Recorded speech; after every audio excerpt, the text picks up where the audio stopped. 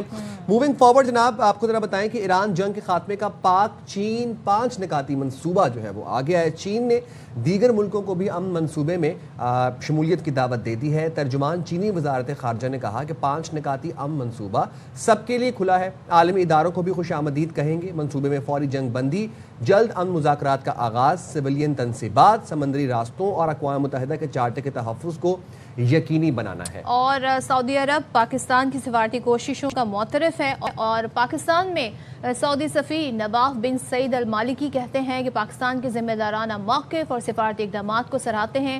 Video پیغام میں سعودی سفیر نے کہا حکومت پاکستان کے اقدامات بحران کو پرامن طریقے سے حل کرنے کی کوششوں کے عکاس ہیں. انسانی اصولوں پر قائم رہنا ہی امن و سلامتی کے تحفظ کا بہترین راستہ ہے. یہ سب انہوں نے کہا. اس پر بات کر لیتے ہیں. ہمارے ساتھ موجود ہیں سابق سفیر مسعود خان صاحب. تھینک یو سو مچ مسعود صاحب. یہ جو 5 نکاتی منصوبہ ہے بڑی امپورٹنس اختیار کر گیا. اگر میں آپ سے تجزیہ جاننا چاہوں کہ اس کی امپورٹنس کیا ہے، کون سے ایسے نکات ہیں جو آپ سمجھتے ہیں کہ دونوں فریق، اگر میں یہاں پہ فریق کی بات کروں امریکہ اور ایران کی، ان کو یہ منظور ہوں گے؟ کیونکہ ظاہر ہے اس میں بات انسانیت کی ہو رہی ہے، اس میں بات امن کی ہو رہی ہے. ذرا مجھے اس کی امپورٹنس بتائیے گا. 5 نکاتی فارمولہ سب سے بہتر روڈ میپ ہے جو چین اور پاکستان نے مل کے بین الاقوامی برادری کو بھی دیا ہے اور ایران اور یونائٹڈ اسٹیٹس کو بھی دیا ہے.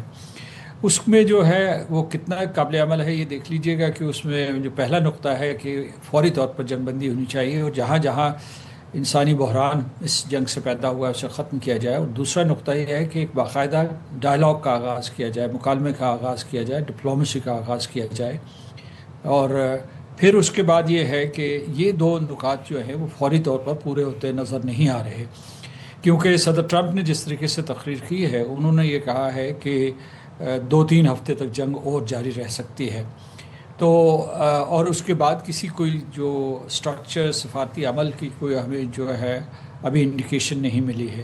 تو یہ 2 نکات جو ہیں پورے ہوتے نظر نہیں آ رہے. دوسری یہ ہے کہ تیسرا نقطہ یہ بھی تھا کہ جو غیر متحارب لوگ ہیں یا سویلینز ہیں یا سویلین انفراسٹرکچر اس کو نشانہ نہ بنایا جائے. تو ابھی آپ دیکھیں کہ وہ ایران ہو یا اس کے بعد خلیجی ریاستیں ہوں تو اس میں سویلین انفراسٹرکچر کو نشانہ بنایا جا رہا ہے. امریکہ نے ایک طرف تو یہ کہہ دیا تھا کہ 6 اپریل تک جو ہے وہ کوئی کارروائی نہیں کریں گے جو سویلین انفراسٹرکچر کے بارے میں، لیکن سویلین انفراسٹرکچر اس کے اوپر تابڑ توڑ حملے ہو رہے ہیں ایران میں. وہ ڈی سیلینیشن پلانٹ ہو یا میڈیکل کمپلیکس ہوں یا اس طریقے سے اور جو ہے سول انسٹیٹیوشنز ہوں ان کے اوپر حملے ہو رہے ہیں. یونیورسٹیز بھی اس کی زد میں آ گئی. اور پھر یہ ہے کہ آبنائے ہرموز جو ہے ایک بہت اہم معاملہ، 4تھا نقطہ تھا. اور آبنائے ہرموز جو ہے اسے کھولنے کے لیے کوئی اس وقت کوئی لایا عمل سامنے نہیں ہے. اور جو پاکستان اور چین نے لایا عمل دیا ہے اس کے مطابق یہ ہے کہ تمام معاملات اقوام متحدہ کے چارٹر کے مطابق حل کرنے چاہیے اور ان کے بارے میں جو ہے کوئی نہ کوئی کسی قسم کی جو ہے ایسے ڈپلومیٹک کوریڈور بنانا چاہیے. تو میں سمجھتا ہوں کہ صدر ٹرمپ کی جو تقریر آج ابھی تھوڑی دیر پہلے ہوئی ہے اس نے جو ہے امریکہ کی پوزیشن بیان کی ہے کہ ان کی جو پوزیشن ہے، جو ان کی پالیسی ہے وہ اپنی جگہ پہ قائم ہے. اور بلکہ انہوں نے ایک طریقے سے ایران کو دھمکی دے دی ہے کہ جلدی سے ان کی شرائط مان لیں ورنہ ان کو پتھر کے زمانے میں دوبارہ بمباری کے ذریعے پہنچا دیا جائے گا. اچھا مسعود صاحب، اب جب ہم بات کرتے ہیں ظاہر ہے بڑا امپورٹنٹ یہ پیش رفت ہے اور اس پر عمل درآمد ہو جائے تو کیا ہی بات ہے، لیکن بات جب گارنٹیر کی ہوتی ہے تو اس کا رول کیا ہوتا ہے، وہ کر کیا سکتا ہے اپنی کیپیسٹی میں؟ کیونکہ جس طریقے سے ڈونلڈ ٹرمپ 2 بار مذاکرات ہوئے، کامیاب ہو رہے تھے لاسٹ مذاکرات ایران کے ساتھ، لیکن پھر اٹیک ہو گیا، تو ان پہ تو ٹرسٹ نہیں کیا جا سکتا، وہ کبھی بھی کسی بھی وقت اپنا بیان بدل سکتے ہیں، پالیسی سٹیٹمنٹ آ کر دے سکتے ہیں۔ تو یہاں پر اگر گارنٹر چاہے، اگر وہ ذمہ داری لے رہا ہے کہ میں ان 2 ممالک کے درمیان ثالثی کرانے کو تیار ہوں، تو اس کے پاس کیا آپشنز ہوتے ہیں؟ وہ کس طریقے سے پریشر ڈال سکتا ہے، وہ کس طریقے سے وہ جو معاہدہ ہونے جا رہا ہے اس کو انٹیکٹ رکھ سکتا ہے؟ سب سے بڑا ضامن اس سلسلے میں جو ہو سکتا ہے وہ خود امریکہ ہے، کیونکہ امریکہ نے حملہ کیا تھا اور اسے جو ہے یہ ماننا ہوگا کہ وہ کوئی اگر ایران کے ساتھ معاہدہ کرتا ہے تو اس کی پابندی کرے گا، اور جو سپوز جہاں پہ چائنا یہ رول پلے کرتا ہے ایک میجر کنٹری کے طور پہ، تو چائنا اپنی کیپیسٹی میں کیا کروا سکتا ہے؟ جی میں یہی کہنے والا تھا کہ جو گارنٹورز کے بارے میں ہمیں علم ہے کہ چین سر فہرست ہے، لیکن اس میں روس، مغربی یورپ کے ممالک بالخصوص جو ہے برطانیہ، جرمنی اور فرانس کو شامل ہونا ہوگا، اور اس کے بعد یورپین یونین جو ہے وہ اس میں شامل ہو سکتی ہے، کیونکہ یورپین کونسل کے پریزیڈنٹ نے حال ہی میں بیان دیا ہے کہ وہ بھی سفارتکاری کے لیے پوری یورپین یونین کے لیے تیار ہیں، کہ مطلب یورپین یونین بھی ہاتھ بٹا سکتی ہے، اور تو یہ ایک گروپ بنتا ہے۔ اس کے علاوہ جو ایسے ممالک جو مثلا چین ہے، چین کے علاوہ جو ہے پاکستان ہے، ترکی ہے اور سعودی عرب ہے، پھر جو ہے ملیشیا اور انڈونیشیا اس گروپ میں شامل ہو سکتے ہیں، لیکن جو سب سے بڑی ضمانت ہو سکتی ہے جیسے کہ میں نے کہا کہ وہ واشنگٹن یہ وعدہ کرے کہ اس کے اوپر ایران کے اوپر دوبارہ حملہ نہیں کرے گا، لیکن وہ اسی صورت میں ہوگا جب واشنگٹن کے مطالبات مانے جائیں، مثال کے طور پر یا جو ان کی شرائط ہیں ان میں کوئی پیش رفت ہو، وہ ایران کا جوہری پروگرام ہو، یا اس کے علاوہ آبنائے ہرموز سے متعلق ہوں، یا اس کے علاوہ اس سے بھی آگے بڑھ کر جو ہے ان کے جو میسائل ڈیفنس سسٹم ہے یا میسائل کیپیبلٹی ہے، اس کے بارے میں کوئی اتفاق رائے ہو جائے، تو اسی صورت میں امریکہ بھی تیار ہو جائے گا۔ لیکن میں دوبارہ جاؤں گا کہ جو امریکہ کے صدر نے تقریر کی ہے اس میں جو ہے جنگ پہ زیادہ زور ہے، سفارتکاری کے اوپر کم ہے، سفارتکاری کا ذکر ضمناً آیا ہے، حالانکہ انہی کی وجہ سے اور ان کے کہنے پہ اور ان کے اعتماد کی وجہ سے پاکستان نے، اور پھر میں سمجھتا ہوں کہ چین نے بھی یہ سلسلہ شروع کیا تھا، لیکن 2-3 ہفتے میں اور تباہی ہو سکتی ہے اور صورتحال اور بگڑ سکتی ہے، کیونکہ ایران کے لوگ اگرچہ صدر ٹرمپ یہ کہہ رہے تھے کہ وہ صدر پزشکیان کے ساتھ جو ہے رابطے میں ہیں، یا اس کے علاوہ جو ہے ان کے حکومت کے یا کابینہ کے ارکان ان سے رابطے میں ہیں، یا ان کے خصوصی نمائندے رابطے میں ہیں، اور دوسری طرف وہ یہ کہہ رہے تھے کہ جو باقر کالباف ہیں جو ان کے اسپیکر ہیں ان سے بھی رابطہ ہے، اور وہ یہ کہہ رہے تھے رژیم چینج ہو گئی ہے، ان کے اہداف کسی حد تک مکمل ہو گئے ہیں، لیکن ایسا نہیں لگتا کہ اس وقت سفارتکاری وہ ترجیح ہے، پہلی ترجیح ہے۔ جو جنگ کے مقاصد جو ابھی باقی باندھا مقاصد ہیں وہ امریکہ مکمل کرنا چاہتا ہے، ایران بھی پیچھے ہٹنے کے لیے تیار نہیں ہے، وہ کہتا ہے کہ وہ ایک لمبی جنگ کے لیے تیار ہے۔ اس کے باوجود میں سمجھتا ہوں پاکستان اور چین کو اور جو علاقائی ممالک ہیں ان کو اپنی سفارتی کوششیں جاری رکھنی چاہیے۔ بالکل، اور سر یہ جو پاکستان نے شاندار میچور ڈپلومیسی کا مظاہرہ کیا ہے، چاہے وہ پولیٹیکل ڈپلومیسی ہو چاہے وہ ملٹری ڈپلومیسی ہو، اس کی مثال ہمیں، اس کی نظیر ہمیں ماضی میں نہیں ملتی۔ کتنی امپورٹنٹ ہے پاکستان کا سفارتی کردار؟ پاکستان ایز اے کی میڈیٹر اب خطے میں جنگ رکوانے کے لیے کوششیں کر رہا ہے اور گلوبل اٹینشن کا سینٹر ہے۔ How significant is Pakistan's diplomatic role? Pakistan کا رول بہت اہم ہے، اور میں یہ کہوں گا کہ نہ صرف پاکستان کے حوالے سے بلکہ میں سمجھتا ہوں کہ جو ماضی قریب کی جو بھی تاریخ ہے، سفارتی تاریخ ہے، اس میں اس قسم کی نظیر نہیں ملتی۔ روایتی طور پر جھگڑے نمٹانے کے لیے یا قطر کوئی رول ادا کرتا رہا ہے، یا اس کے علاوہ عمان کرتا رہا ہے، قطر سب سے زیادہ پیش رہا ہے، اور اس نے کئی جھگڑے نمٹائے ہیں اور کئی مشکل صورت حال جو تھی، کئی مشکل جو سچویشنز تھی ان کو جو ہے کسی حل کی طرف لے گئے ہیں۔ لیکن پاکستان کی تاریخ میں یقیناً جیسا کہ آپ نے کہا کوئی اس قسم کی مثال نہیں ملتی، اور پاکستان اس وقت سفارتی محاذ پہ یا سفارتی مذاکرات کے پورے منظرنامے میں اعلیٰ ترین، اپنی تاریخ کے اعلیٰ ترین مقام پہ فائز ہے، اور اس کی وجہ یہ ہے، اور یہ اس کا اعتراف جو ہے دنیا بھر کے اسٹیٹسمین نے بھی اور اس کے علاوہ جو حکومتوں نے بھی کیا ہے، کہ اس وقت پاکستان کو نہ صرف چین، روس اور امریکہ کا اعتماد حاصل ہے، بلکہ اس کے ساتھ ساتھ جو ہے جو خلیجی ریاستیں ہیں، تہران، جو ممالک ایک دوسرے کے سامنے ہیں یا جنگ لڑ رہے ہیں، ان کا بھی اعتماد حاصل ہے۔ تو پاکستان جو ہے صرف رابطہ کار کی طور پر کام نہیں کر رہا، وہ اس کے ساتھ ساتھ جو ہے ٹرسٹ بلڈنگ بھی کر رہا ہے، اعتماد سازی بھی کر رہا ہے۔ جو ایک ملک ہے اس نے پاکستان کے اوپر اعتماد نہیں کیا، اور وہ ہندوستان ہے، یعنی مطلب یہ ہے کہ وہ پاکستان کی یہ عزت تکریم دیکھنا نہیں چاہتا، اور اس کی وجہ سے بلکہ یہ ہے کہ خطرات بڑھ گئے کہ وہ کوئی اس دوران کوئی ایسی کارروائی نہ کرے کہ پاکستان کی حیثیت کو سبکتاژ کرنے کی کوشش کرے۔ تو اور وہ میں ہندوستان کا ذکر کر رہا تھا۔ اور دوسرا یہ ہے کہ اس میں پورے کا پورا جو سفارتی عمل ہو رہا ہے، اس میں اسرائیل شامل نہیں ہے، اور اسرائیل کے مقاصد امریکہ سے مختلف بھی ہیں، کیونکہ وہ گریٹر اسرائیل بنانا چاہتا ہے، تو اس وجہ سے وہ موجود نہیں ہے۔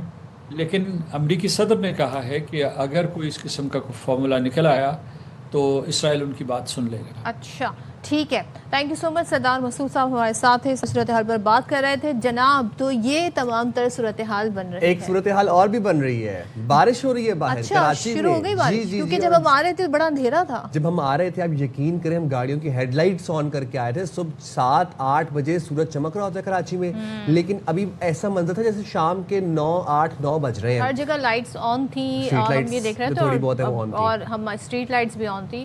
تو ذرا اس پر بات کرتے ہیں کہ بارش کیسی ہو رہی ہے، کہاں پہ کیا موسم کی صورتحال ہے۔ شارٹ بریک کے بعد واپس آتے ہیں۔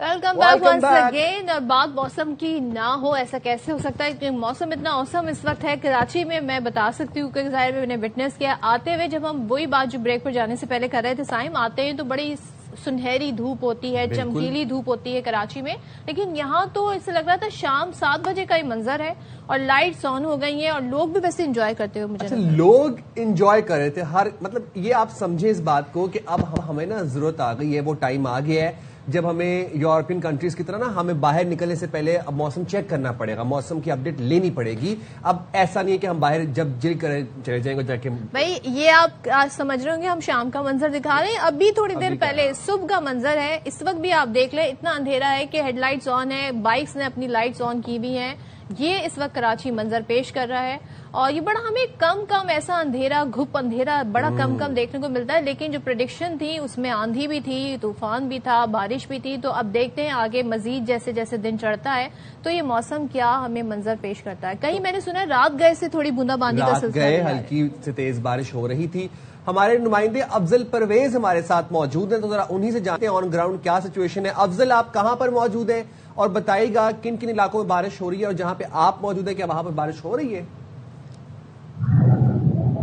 جی بالکل سائم اور صدف، دیکھا جائے تو آج صبح کا جو منظر ہے وہ کراچی کے شہریوں کے لیے بہت زیادہ انجوائے کرنے کا دن ہے، کیونکہ رات کے ہلکی کی بارش کا جو سلسلہ شروع ہوا اس کے بعد وقت وقت سے یہ جاری رہا، اور صبح ہوتے ہی جو گھنے بادل تھے ان کا راج رہا، اور اب شہر کے مختلف علاقوں میں کئی ہلکی کئی تیز بارش کا سلسلہ جاری ہے۔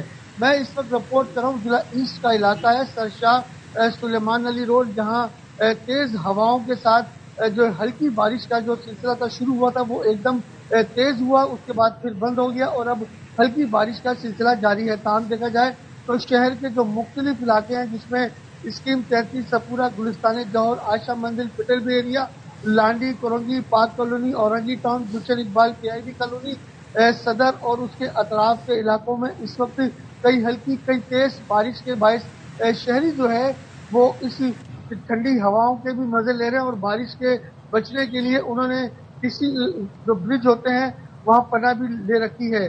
تاہم محکمہ موسمیات کے جو پیشن گوئی کی گئی تھی تیز بارشوں کی، وہ اس کا سلسلہ جو